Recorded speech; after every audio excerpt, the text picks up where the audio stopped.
Alright, today we're going to remove the thermostat from this 2009 Jeep Wrangler. I'm going to make a little bit more clearance. I'm going to remove this housing from here, this intake piping. We're going to be using, I believe it's a 5/16 to break this loose, or you could also use a flathead.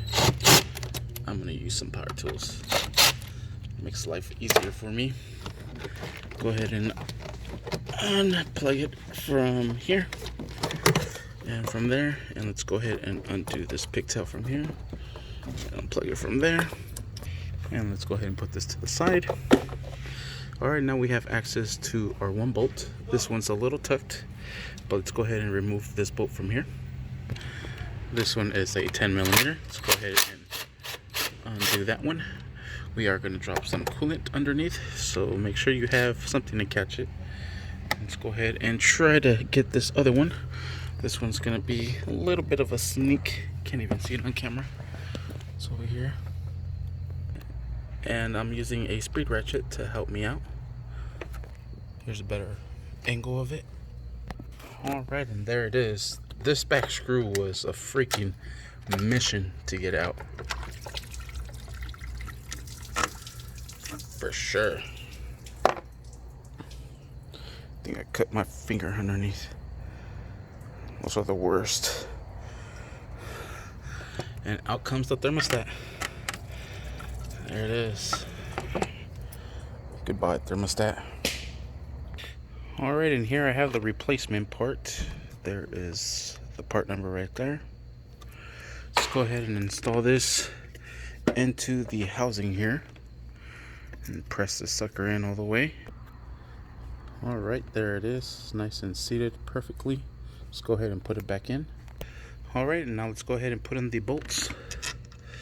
That rear one is going to be a pain in the rear. Alright, I was struggling to get this back screw off, so what I did was I loosened this one up with the 5/16. Excuse me, sorry, I just sneezed. Then I just unplugged this. It has two little prongs there and there at the bottom. Just pinch them and pull out. And shove this over to the freaking side. Oh my gosh, that gets in the way. And now we have a lot more access to our bolt. So let's go ahead and bolt this down.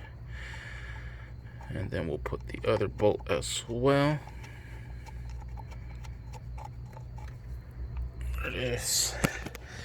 Grab this bolt. Put this bolt in here. Then let's go ahead and secure everything down. And I'm using the speed ratchet to tie this one down. And tying this one down. That's good. It is plastic, so don't overdo it. Let's go ahead and plug in our pigtail now. Stubborn ass pigtail. And plug it in. Just like so. Wrong pigtail. This is the one right here. I was like, why is it not going in? Here it is. This one's for our air intake. Let's go ahead and put in the line. Let's go ahead and bolt it down with the 5/16. Go ahead and tie that down. And let's go ahead and put this intake ducting back into place here. And right up there. And let's go ahead and secure these down. Sweet. Let's go ahead and plug this in. Secure it. And we're set. Let's go ahead and start it up and fill it up with coolant. We'll go ahead and open up our cap. Start it up. Let's go ahead and fire it up. Let's add some coolant. Make sure it's not leaking. Doesn't look like it is. That looks like it's the previous wetness. I don't see any water droplets coming out. So let's go ahead and fill this one up. And just go ahead and add the coolant to the car little by little. Just want to leave it on for a cool minute. Make sure you get all the air out of the system and continue filling it up as needed.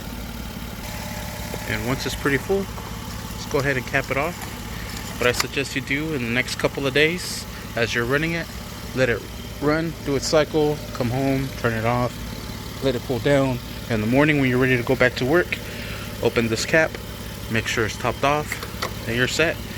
Just do that for the next couple of days. That way you get all of these air out of the system. Everything's going to end up coming up here. So that's why you kind of just want to burp it and fill it back up. That's pretty much it. No more leaks. Everything is dry in there now. Sweet. Thank you for watching. Please like and subscribe.